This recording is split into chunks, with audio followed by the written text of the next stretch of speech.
Howdy folks. This summer, a new fictional TV series premiered on FX channel based on the comic book by acclaimed director Guillermo del Toro called The Strain. Now at first I didn't start watching The Strain because by the title I thought it was about a guy who had to take a shit but was constipated. However, after hearing Howard Stern talk about it on his radio show saying it was good, I decided to check it out. So at this point about 12 episodes have aired, and we had so much to say about it nobody else was saying, we decided it was time to do a Wicked Review.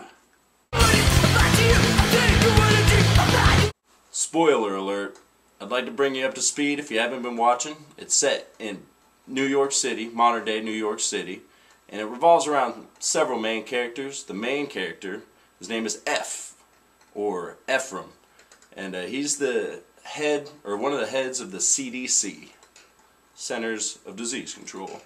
Now, he's called upon to investigate an airplane which is mysteriously landed in JFK. That's not the mysterious part. The mysterious part is everybody on the airplane is dead, or appears to be dead, except for 4.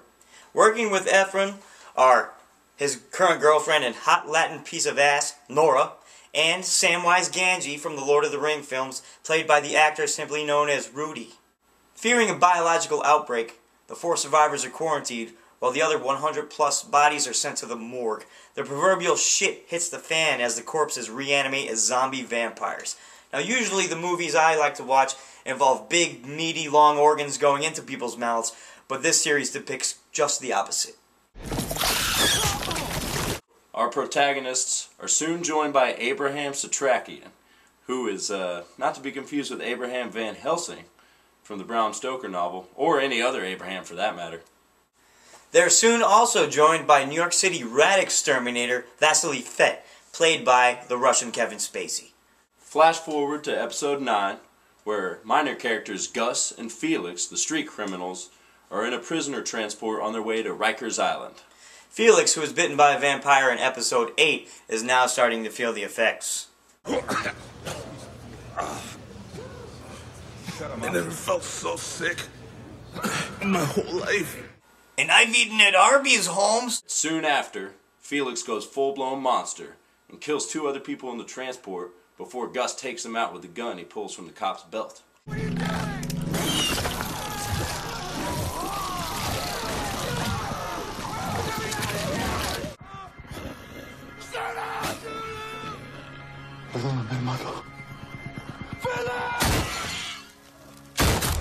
Naturally, after being attacked by a supernatural, horrifying creature, Gus decides it's a good idea to throw the gun away into the river. I won't be needing this thing anymore, eh? Meanwhile, F and the other good guys head back to Ephraim's ex-wife's house to see if she's still alive. While there, Ephraim and Nora discuss the death of Rudy, who was infected in a previous episode. When he lifted up his shirt, I saw his back. That was the worst moment of my life. He had a tramp stamp. It was a butterfly. Inside the house, Dutch, a computer hacker, admits to Abraham that she's the one responsible for shutting down the internet and communications for one of the show's antagonists. I should have followed my instincts. Did not like that plastic-faced freak. That's a horrible thing to say about the great Joan Rivers. She just died. F and Nora go into the upstairs where they realize that all this running around, killing vampires, and watching their friends die and burning bodies has gotten them horny as hell.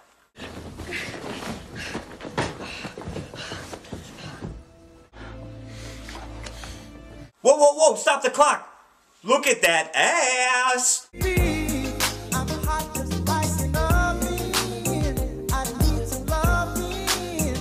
Dutch leaves to get something from her apartment, and Vasily decides to accompany her. I'll be back. I hope you don't plan on making that your catchphrase. It's taken already. With them gone, and Ephraim and Nora upstairs, this leaves Abraham, the old man, and Ephraim's young son, Zach, alone for a scene. So they decide, naturally, to go sit in the windowless bread truck in the driveway.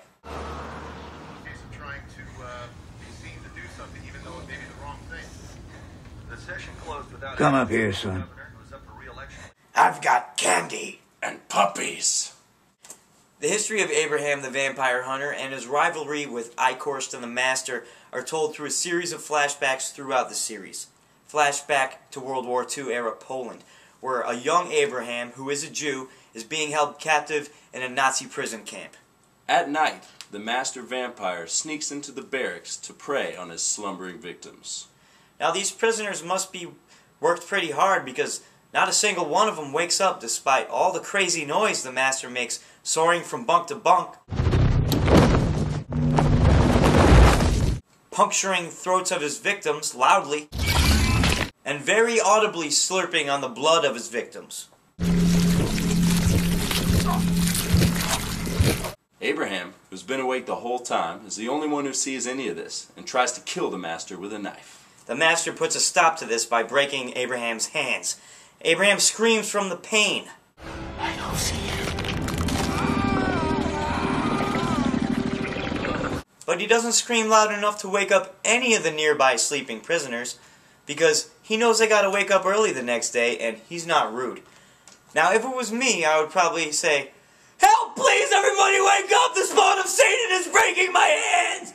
But then again, I'm an asshole. You insensitive fuck.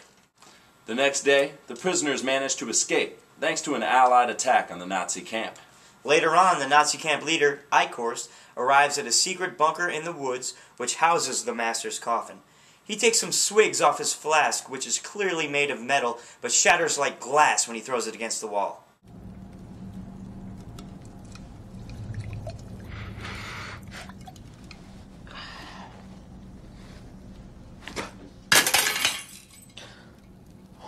I think that this is a mistake that the sound effects guy made, and it would have made more sense if it had made this sound.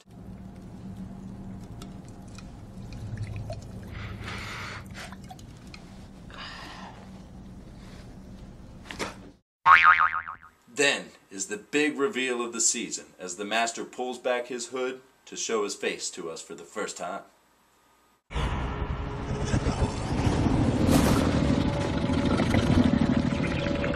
Holy nose! Nosferatu!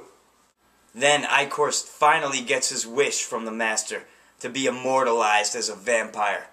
And this must be a pretty pleasurable experience for the Master, judging by the way his eyes roll up in the back of his head.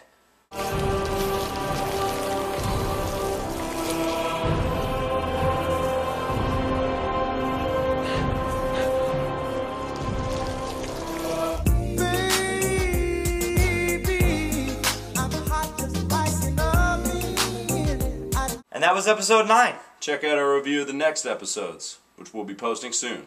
See ya!